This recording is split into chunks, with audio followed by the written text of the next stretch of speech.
Hello. Thanks for letting us take that extended break. Oh, we There's been needed a it. lot of discussion.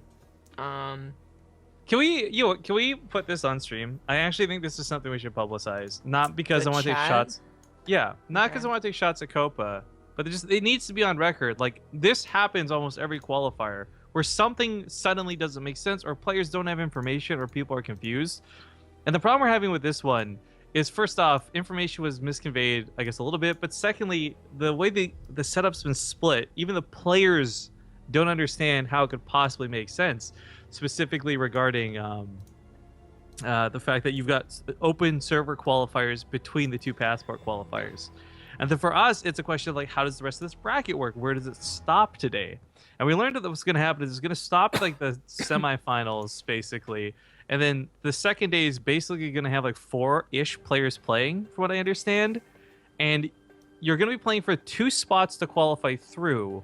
But those two spots don't even go to the same area. There's apparently a round of 10. I don't know what the fuck that means. And then there's a round of 8 or top 8.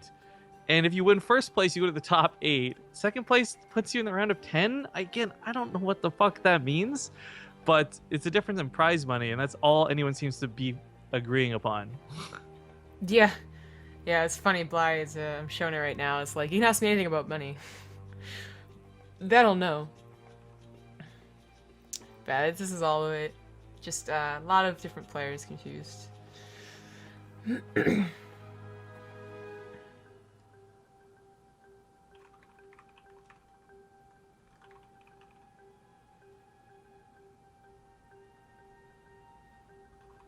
But the good news is, we are waiting for the vetoes between Harstem and Snute, so that is actually happening, along with everything confusing. All the questions being asked.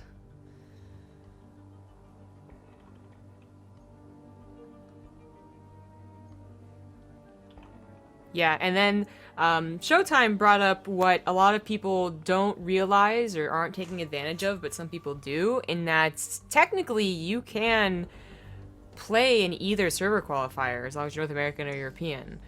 You just Yeah, can't play in the so other one. You have to choose one. and this was a problem brought up in the last qualifier actually. Was it DreamHack? I believe it's DreamHack where we learned that, like, first off, this is actually within the rules, so no one's cheating and no mishandling of things. But we had 3 Europeans show up for the North American qualifiers, and everyone in North America was pissed. Everyone's like, "Wait, that's how can they play here? It's ridiculous, lag, ping, etc."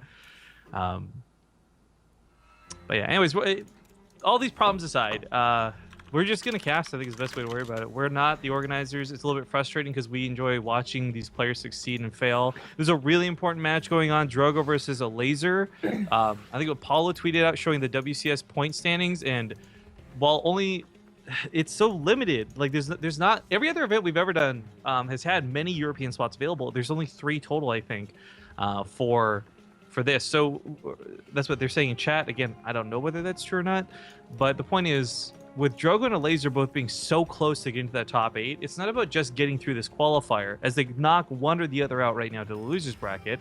But secondly, it's about whether they go to the event and win it or not, because again, they're so close to breaking into that top 8 for WCS points. Mm-hmm. That's pretty cool. That I guess there's a storyline in these qualifiers, or just who can get out. Yeah, and it's nice too. That's what we need. I think, and this is more story, all that good stuff. But anyways, Snute versus Out. Oh, Oh God. Okay, Snute versus Harstem coming up on New Gettysburg. I need a second here. I'm sorry, I'm gonna move my mic. Okay, he's gonna like scream in the mic. Oh God. That poor guy. Well, we're in the lobby, so I mean, I can start without him, and he can come back later. But good guy Snoots gave me the map order, so at least have the worker kill count and the scans for the regular WCS game heart, which is not, it's not the graphs, but whatever, it's close enough. Harstem, ready? I was doing something. I was responding to a tweet. That's right.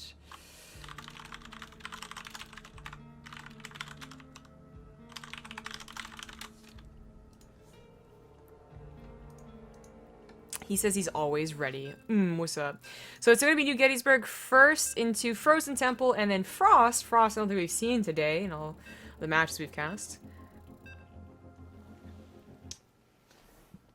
I think there's a couple more players that are going to be going to Gamescom, but they just haven't, you know, they're in Europe, they're close enough that they're going like tomorrow or something like that. I wonder if Harstem's one of them. That feel when Europe's all close together and Shit, I did it again. North America's not. Yeah, right? What'd you Stupid do? hotkeys. Pressed, I never use hotkeys knobs, so, but I'm usually like tabbing in from one to the other and I mess up. Hockey. Hotkeys? Great sport. It is not a great sport. Don't you lie to me. I think we missed 1 or 2 subs, maybe. Ken Thross for the 7-month resub, but then Lecidas Locos. 89 resub for also 7 months. So thank you very much. In the bottom right on New Gettysburg, we have the Red Zerg, Snute. And his opponent in the bottom left is going to be the Pink Protoss, Harstem. And you're watching the WCS Mexico, aka Copa Intercontinental qualifiers. This is the first day of the Passport qualifiers. And truthfully, I'm going to just stress this, going forward, we don't really know what that means for day 2. We don't really know what that means for the qualified players. So I think for us, it's just, we're just going to resolve to just cast the games and try to keep from going insane. Basically, the poor players, I guess they really have to pay attention, better seating, and actually getting money, and they're gonna be trying to figure this out. But we're just hands off for now. Actually, both these guys were at Montreal, and I didn't get to hang out with them at all. I think I saw them at the after party a couple of times, but it was a little sad. Because especially Harstem, I had a great time hanging out with them in Korea when we were both coincidentally in Korea last year. He was still training, and that was a lot of fun. But otherwise, there's so many people to talk to in Montreal. Can only spread so much love or something. Sure. And I think Snute was Snute was like for the most part like he played, and then he just kind of I guess he just mellowed out in the back or something like that. Not sure. But he also was a fun guy to talk to at like Home Story Cups. I think the last time. It's been quite a while. As you can see, I mean, Snute doesn't even really care about this probe here, so Harstem probably feeling a little bit useless. Tries to deny a base and Snute don't even care.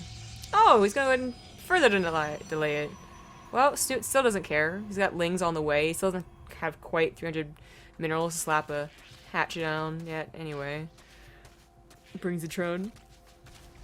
Cheeky. And he lets it finish? Oh, wow. Ooh. Oh, okay, that's some dedication. He's like so angry he didn't delay anything. He's like, no, I'm gonna delay something.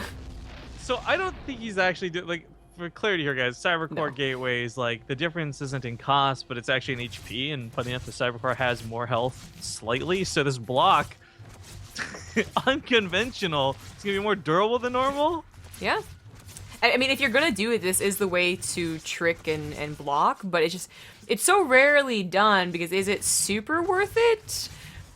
I actually don't know. If we had graphs, you could see some really, like, good numbers on if it's worth it or not, but anyway, he lets it finish. It does force out Snoot's lings, I guess, like, maybe 4 more than he really wanted. So I just want to comment, like, I actually think this is a smart move to do against it. It's costly, and it's an investment, and yada, yada, yada, but this is Snute, Mr. Macro, right? Like, this is a guy who regularly says, like, whatever matchup he's playing, like, if it goes to the late game, he's going to be the one who feels best about being in that scenario. So for Harstem to delay that, whether it's a hatchery block like this or not, like, and the fact that it's a natural base on top of that, just fantastic. Huh? Well, just kind of get back to normal after all that. He is going to try and drone up, and eventually he's going to need to send drones over there to saturate, but he still has, take his gases up here, and actually a little bit oversaturated here. Everybody's going to go for a Roach Warren. Plenty of different ways for PvZ to play out, especially for the Zerg side. A lot of different options about what's best. You got Roach Ravager all-ins, you got kind of faster Hydras, faster Lurkers, you have Mutas making a bit of a comeback, and of course the now not quite defunct, but still fun style of play, which is Ling Baneling.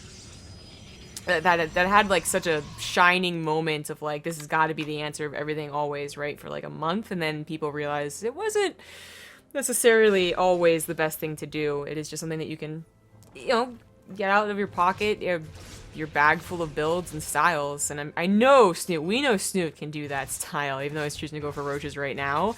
He has gone for mass Baneling versus Protoss before. Mass Baneling. Oh, the Muslim just got knocked out of the winners, but hopefully doing okay in the losers brackets. Just resubbed for 3 months. Hype. I have access to those VODs, am I right? All right, so the Adepts coming across that bridge. 6 of them is strong, looking to get some damage done. If they get to the mineral lines, they certainly will, but Snoot's got some roaches out. He's got a lot of lings, he's got queens, so unless Harstem plays really careless, I mean, like, first off, he shouldn't lose these Adepts. There should be no awkward dedication. But secondly, Snute also shouldn't take too much damage as long as he's following the shades around. I mean, Harstem's not also warping into the main. He's not hitting multi-pronged attacks. Yeah, he's just going to back off with this for the time being. This is really scary, though, because we've watched so many games recently with Neeb, amongst other well-known Protoss players, who just, they win the game with Adepts and make it look silly. So it's good to see like Snute not fall to this first stage of hashtag Protoss. Yeah. I also like that Harstem did he just backed off, you know? Like, he didn't try and run around these roaches or run through them with the shade. Now, I said initially he's going to go for roaches, right? And I wasn't sure if he's going to stick on it, and he's not. He's going to go for +1 melee, he's going to get a Baneling, and he is going to go for Spire, too. So this really feels like a very new way to play. Like, the current way to play Zerg is to get either Lings and Banelings or just Lings, and then actually try and get to a Spire. I mean, the one problem with Spire play, especially this early, you know, not as a transition later on, is that if they scout it and they attack, maybe your army on the ground is not good enough, especially because you want to bank so many minerals and gas for the Spire finishing up. But if Harstem can't scout it, you know, and he's not able to so far, there's a lot of sack defense also coming up in here, then he might not ever feel like he could push through, right? He's going to assume that Snute has this nice little ground army and is on his way to Hydras, right? Or Lurkers, or more Ravagers, or something like that. So he's poking, he's prodding. He does have a Warp Prism and Mothership Core. You know, didn't derp out so totally on the air blockers this time, but looks like he's gonna need the recall. Yep. Warp Prism gonna chill and scout, I guess. I love that he's trying to get the St. Phoenixes in here. The first one didn't get to scout very much because there wasn't much down, but this one looks like it's going to be able to scout the Spire. Spire is done, and there really wasn't that much of a bank from Mutalisk, so that's unfortunate. That almost made Harstem's push worth it, you know? Like, he didn't bank 1,000, or, yeah, 1,000 for a lot of mutas, and now he'll be able to try and prep against it, but when he sees it, he'll probably want to send out a secondary Hussein Phoenix scout to ensure that there are, like, more than 8 mutas on the way. Because sometimes Zerg players have been getting, like, a very small number and then choosing them for, you know, either trickery, like, oh, you don't know if I'm going to get more, or just to clear up War Prisms. Like, worst case scenario. He will have Blink, plus he only just started, and Blink is that first line of defense against muta play. He'll also have Archons, which are going to be great not against the mutas, although them too, but also against what potentially could be like mass amounts of Banelings. Said before, Snute has showcased that style of just like all his lings turning into Banelings and rolling in. It doesn't matter what they're rolling into.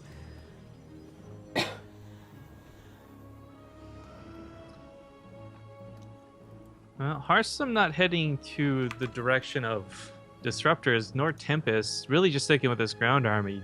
What do you think it takes an engagement for him to realize, like, okay, I gotta look towards this next step, or do you think he just sticks on the composition he has right now and be really happy about it? Because I'm not saying, by the way, I'm not saying Adepts and Immortals are bad. Those will work. Yeah, it is tricky. I mean, you're gonna have good splits and good force fields, more so than Blink Stalkers, who can actually take like 1 or 2 hits from the Banelings. But I mean, he's had knowledge of all of this for some time. I am a little surprised he didn't start adding on more Blink Stalkers, especially since he bothered to get Blink. Hopefully those Archons soak a lot of those Banelings. Hopefully the Adept splits are good, and we'll see what happens. It is just mass Baneling. He really did not go into mutas much at all. Just the 4. Cleans up a Warp Prism, that's fine, but maybe you force them to get Stargates and overreact. That also could have helped. Harstem didn't overreact, but oh god, this is such a scary Zerg army rolling in here. Those Obviously no creep, are great, but though. Yeah, that was. And the SimCity to the north and Archon and the front really made it, you know, he could not go to that 3rd base. More force fields coming down. The Adepts are pretty well spread out and trying to hide behind the Archons. Now spreading out even more, but it might just be overwhelming numbers. We've seen this from Snute before. Like, literally just making numbers work, but now in the last second, like, 20 Bailings disappear on Archons. But look at that. We have Immortals. 70 more Zerglings coming up next. Harstem does be careful. Like, this counterattack feels like it should be pretty good because he did end up holding on to a lot of important units. Like, all of his Archons lived, for instance. Barely, but they lived. The Immortals all lived as well. But if he doesn't have Adepts in here, mass Lings with upgrades could be scary. And he's warping in Stalkers now. More Adepts, there we go. That's where the Banelings have to come in. Oh god, Banelings coming all over the place. I mean, it's so not many of necessarily them. light units they have to hit. The splash damage hits multiple things, and it works just as good. He pushes Harstem back, and Harstem's supply is crippled. He's down to like a third that of Snute for a moment there briefly. And Snute with a +2 melee. Let's not forget, Harstem has no armor upgrades. Protoss don't do armor upgrades. They do weapon upgrades. So just chewing through everything that they normally shouldn't, and the Banelings doing even more damage for it. 50 more Zerglings on the way. You can't really blame Harstem for thinking a counter was going to be a good idea. He had so much left over, and that was like a ton of Banelings. Like, how can they remax that quickly, or almost remax that quickly? But Snute did. He had a lot of larvae in that bank. He had a huge bank, too, and he instantly started remaking those Banelings. And Harstem's in a very... He's actually in a bad position. Like, his army's not terrible. Backup 60 army supply, but he's still stuck on 3 bases. Yeah, I know AoE. There's no storms, there's no Colossus, there's just nothing to deal with this massively insane quantity of units. That brute force level of tactics. And Snute's supply now 175 to the 93 of Harstem. New Warpin's coming, but that's going to be game. And GG, Snute takes map number 1. We haven't seen that come out from Snute for like a couple of months. And the last time we saw it was on Dusk Towers, but...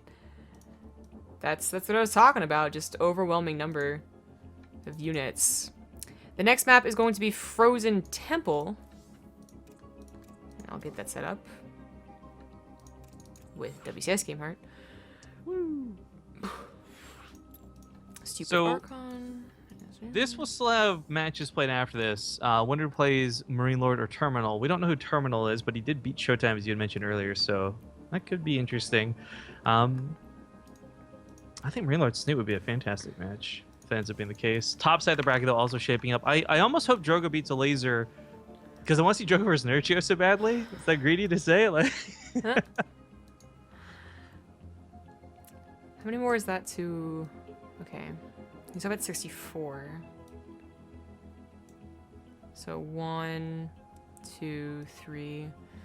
Yeah, some of these players only have a few more matches today. Assuming they don't lose, that is. And it's into the losers bracket.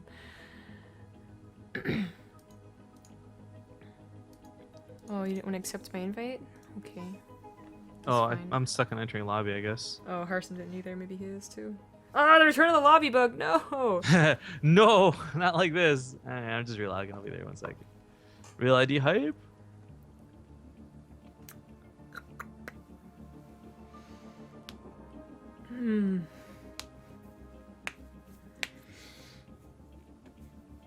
It's hard to believe I was on an event like 36 hours ago. Rub it in, I get it. You went to Montreal. Right? I know, just like subtle brag, but it's there's so much casting to do. 2 double days back to back. Tomorrow, I guess we'll have a breather for the European pretty relaxed. I mean, it's 5 p.m. to 5. It's like forever later. Yeah, tomorrow. Yeah. I will say though, there's something about there's like this aura to like North American qualifiers. Doesn't matter whether it's a big event like a WCS related thing, DreamHack, IEM, you name it, or whether it's a small thing that we're running like $100 tournament. There's just something about NA events that are so draining. Yeah. The players are a little bit more rowdy. Things are never run as smoothly. And again, I want to stress because like there are no shots fired at anybody here. This is just like North American players, generally speaking, for some reason, are more difficult to work with than Europeans. And I don't know, man. Might not be a double day tomorrow, but I might feel like it. Maybe. Well, tomorrow it's going to be just the top 4 matches or 5, whatever. So it's not even going to be that long. Oh yeah, tomorrow's Passport. That's right. Yeah. So tomorrow we'll have the continuation of tonight's NA qualifier, but tomorrow won't have the continuation of this European qualifier for whatever reason. That's happening a week later, which is where the whole confusion between the server qualifiers come in. Like, what if the guy who wins a server qualifier was in the top 4 of the Passport European? Does he just not play and there's a walkover? Yeah, that's some of the questions that were being asked by the players in chat. But I guess it's technically unlikely, but I don't know. With the amount of signups today,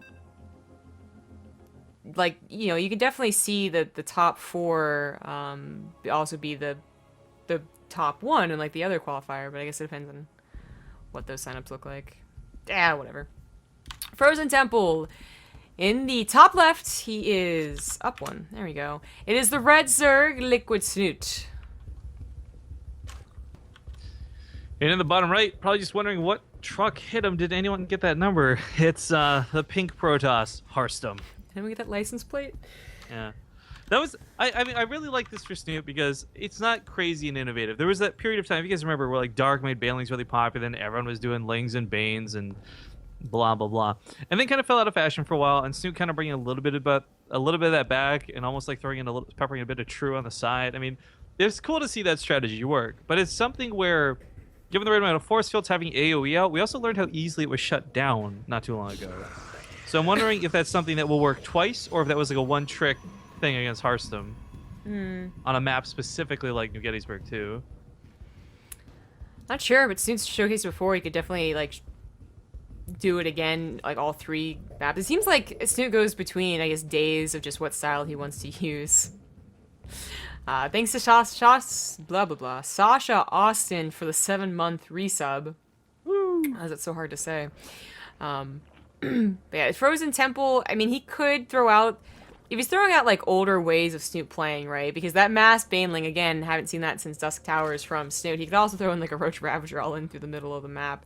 Really try and just surprise Harstem. And Harstem, he usually has some pretty solid defense, but I'm just thinking back to the Montreal games, and he lost versus True for an all-in on King Sejong. Very old-fashioned, very old Roach Ravager all-in. So it still gets to free wins, you know, easy wins sometimes. Snute's usually that macro player, though. The last map is kind of referencing that in the first game. Yeah, he did. And the last map being Frost, as I mentioned, we haven't seen that at all today, which is kind of funny. But it's only if you get to the last map they'll even see it. And I feel like if we do get to that last map, you know, Harstem might be a little more dedicated with the depths, which I recall last game did nothing. And then I don't know if that like influenced his composition for the late game, as he did go mass adepts or what, but didn't help. It didn't do any damage. Really, the only damage Harstem ever did that game was delaying the natural for so long, which might not have even been worth it. He doesn't try it here. Just gives up on that. I wonder how much of that too was the payback for Snute too. I kind of forgot about the Cybercore block in that early game. Yeah. He should just like, you know, adepts all in. Because the thing is, if he had really all in with adepts, Snute had roaches, yes, but he very quickly like transferred out of roaches back into droning, and then much later added on a Baneling Nest. So it wasn't like he had a Baneling Nest in response to what could have, you know, should a 2-base all in have happened. It would have been late, I'm pretty sure. So it'd be funny if Harstem like was like seriously getting revenge, you know? Throws on 6 gateways, tries to just surprise Snute. He is going to be thrown down more than, you know, yeah, there's the extra 2 there for his production, but seems like it could just be that little bit of a poke if he can get away with it. Honestly, Snute's, he doesn't have to add on a Roach Warren to defend against that. It's a little bit safer, but mass Lings, as long as they're in appropriate enough numbers, will also deal with the Adepts, especially if you catch them early enough. Lings are checking everywhere, by the way. I mean, a Dark Shrine is possible. We certainly saw one up here over the weekend, right? Which he would not have seen, because that Ling wasn't transferred all the way, but Snute is checking for shenanigans all over the place until just finally deciding to keep his Lings on the 4th, I was going to say.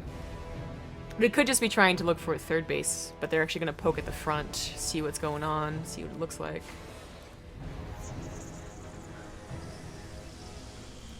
He really has no idea what's going on. The Spore Crawlers that came down are just really the Spore Crawler will save my ass in at least 2 different scenarios, so let's go ahead and get one, because I'm not sure what else is happening.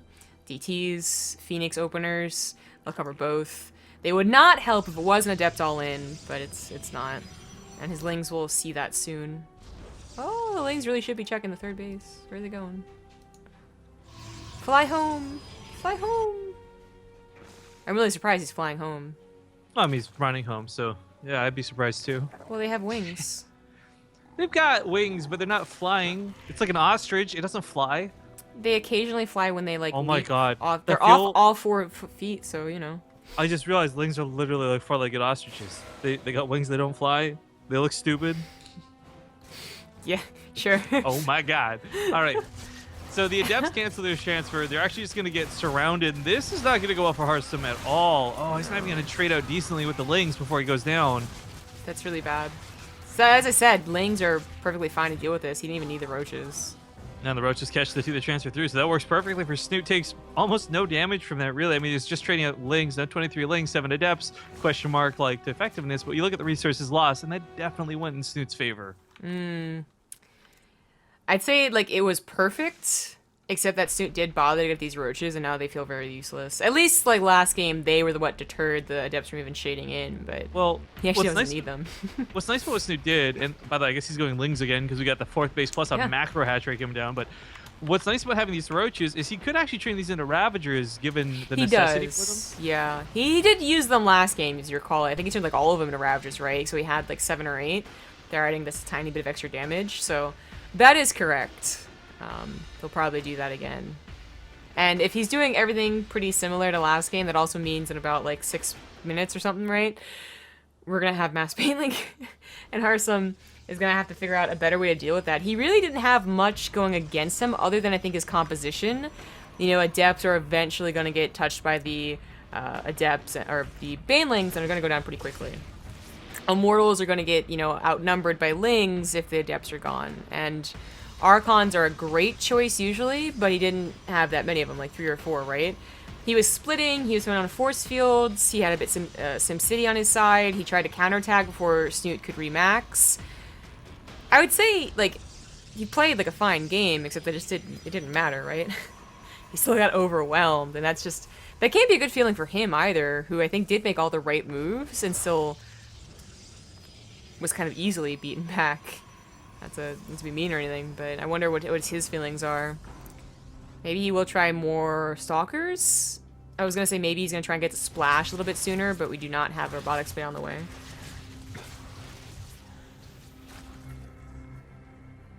Well, if that War Prism ever makes a mistake of transforming, it will get Corrosive Biled, so see if those Ravagers catch it later or not. Snute's still expanding, by the way. I don't mind that he took the upper right base, but to take it so early is actually really surprising. I guess you really consider what the Protoss can do after that first Adept attack if they are getting a 3rd base, and it's not usually very much. Harstem had that poke last game that he instantly recalled, and that, I think, might be able to tear down a 4th base, especially if Snute doesn't scout it. And that might be the danger of getting a 5th base this quickly, but otherwise, you know, they're usually waiting to see what the Zerg does. They're the ones that are very defensive right now, and Snute's really taking a lot of advantage out of that. This should not be a dedicated attack yet from Snute. He doesn't have Dribble hooks, he doesn't have +2. I'd be very surprised if he committed here. Especially if Harstem's able to see it, which he just barely does with that War Prism, right? Does he really think it's gonna... I mean, if he thinks it's gonna work, okay. I don't know. Hoping for the best force fields of all time. I mean, there's no melee units here. It's all ranged. Yeah, okay, so Snute doesn't take it. I was like, that'd have been very weird. Because, okay, say he wins. Great, fine, whatever, Snute, you're a god. But say he loses everything because the splits are good. It's just like, why didn't you wait for Failings and +2? Oh, well. Meanwhile, got some new sub hype. Woo! Deval89, thank you very much for subscribing to the channel. I hope you enjoy your time here. Spam those emotes and all that goodness. Blink finishing up momentarily. That's gonna be nice for the Stalkers if they get caught out of position, but I mean, really, anything that gets caught out of position blinks back is just gonna get surrounded again immediately. Again, this is so many Lings more than anything else. See, the one thing that could make 140 Snute... Lings. 140 Lings. The one thing that makes it like a perfect play right now would be some way to kill that Observer, which he's getting mutas, like he could, but I don't think he doesn't really care. Like, numbers are gonna win him out. The Adepts did not split. There's barely a pick of those force fields to the north. Actually, with the Adepts being kept back like this is actually huge with the Banelings rolling in. And while he did keep him alive for the first, like, 80 Banelings, the last 5 get most of the really good hits. Yeah. But as we saw, like, this kind of happened to the first attack last game, too. Oh, AI, please. Where, okay, yeah, Harstem saved, like, a lot of his units. He saved, like, a lot of the Archons, too. It seemed very important. And then he tried to chase. He tried to counter. And New Gettysburg with that bridge is really... Well, I guess he didn't use the bridge. I was gonna say, it's not that much longer of a map than Frozen Temple, so I feel like the same thing would have happened, and I think Harstem's kind of getting flashbacks too, right? He's like, okay, last time I pushed out after taking a good fight, I just ended up getting steamrolled, so he's gonna continue being defensive, and maybe that is the way to play, just defend, get a fourth base, let Snute tire himself out. You get all tuckered out, big guy. Yeah. Thinking of Alphonse and 8 or 3, by the way, for the sub. Oh yeah, wow, kind of a bit of a sub train. 2 subs? Oh, what the fuck is that? Yeah, there's 3 subs total today, what? Whoa. Yeah, just calm down there, buddy. But I was gonna say, like, okay, yeah, Snute could tire himself out, or he could continue expanding. I mean, this 5th is really early, right? He gets to 6th base. Sixth base. I'm having trouble speaking today. That's like, okay, so 3rd base is sex. What is 6th base? He could add on Hive eventually, too, I feel. Because the thing, what I'm worried about is Harstem takes, like, 5 good defensive fights, right? Bailey's rolling into the south, but cannons good and SimCity. pylons. Thank Great God SimCity. for all these cannons and pylons. Yeah, Harstem has had great SimCity around his 3rd, very consistently. But then he attacks, and because it's on creep, Snute, yeah, takes another good engagement. Like, I feel like that might happen for Harstem if he ever feels too confident. But Lings are really trying to make this 3rd base work. I don't think it's gonna work, man. He even has a cannon protecting his robo. Ravager, please. He super locked himself in, which is good and bad. But this is so much better for Harstem just to not have to worry about it. It's like a Terran player making a planetary fortress. It's peace of mind more than anything else. Another Bailey attack rolling on in. Harstem doesn't have those force fields that we saw earlier, so the cannon's depowered immediately. Pylon removed from the fight, but the Bailings are looking for what they can hit. Everything's spread out so far, but it's so thin, and now the Lings with a +2 are going to be getting a surround on all of these units. I was gonna say, there's a problem with splitting too much. You know, it's really like damned if you, damned if you don't. Split too much, the Lings surround, don't split at all, the Banelings kill everything. Yo, Harstem actually just did some of the sickest pickup micro with these Archons, who were both kind of freshish. They had about 2 kills each, now on 19 and 13 kills apiece, when they were fully surrounded by Lings and should have died. He wants some mothership core, he gets it. I guess yeah, that was really impressive stuff. But Snute, he still has a somewhat big remax. Again, not maxing, but I think another huge army here, still up in army supply. It is gonna be worrying though, you know? It's like, at what point does he stop realizing, like, he can't do that? Like, he realizes, oh shit, like, I don't have enough larva, or oh shit, like, I'm not mining off of 3 or 4 bases. The answer is not yet. That point's not here yet. 4th base does go down. He tries to split the Adepts, more Archons rolling in. Not quite formed yet. There they go. Just mass Lings might be able to do it now. I mean, the army supply is getting a little bit big here. The War Prism had to, unfortunately, untransform, so he lost the Immortal for it. One's still getting low, but GG gets called, and Snute gonna take the 2-0 victory with some very abusive playstyle. I think his natural was about to be broken, too. Oh, boy. I don't know why Snute ever stopped doing that, you know? Like, those games make it look so overpowered, but there are Protoss players that convince him not to, right? Like, like Snute's gotta lose with a South sometimes, but Harstem is not that guy. So Snute goes on to advance to the, like, I mean, I can't, actually, I have no idea what he would even call it because of this whole round of 10 thing. He is now 1, 2, 3, 4 matches away from qualifying. Straight to the round of 8, I guess.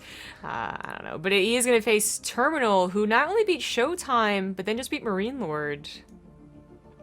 I know his name's familiar, right? Like, I've seen him before, but it's, like, not as someone who's going to beat all the supposed winners, right? Well, someone that said Terminal was Euthermal, but I don't think... He Okay, would have said it maybe was it Euthermal, is. wouldn't he? Maybe it is. I mean, Euthermal, Euterminal. If it's Euthermal, then it actually makes a lot more sense. That he's By the way, doing this so is damn this is well. going off a Twitch chat, so I don't know how credible right. that information is. But I guess alright, we could have looked at the in-game chat. I didn't see Euthermal in the chat either, which is why that would have been confusing. But we'll figure it out. Snute will be facing whoever that guy is next, and we'll probably follow him to it. But first, we're going to take a quick break. See you soon.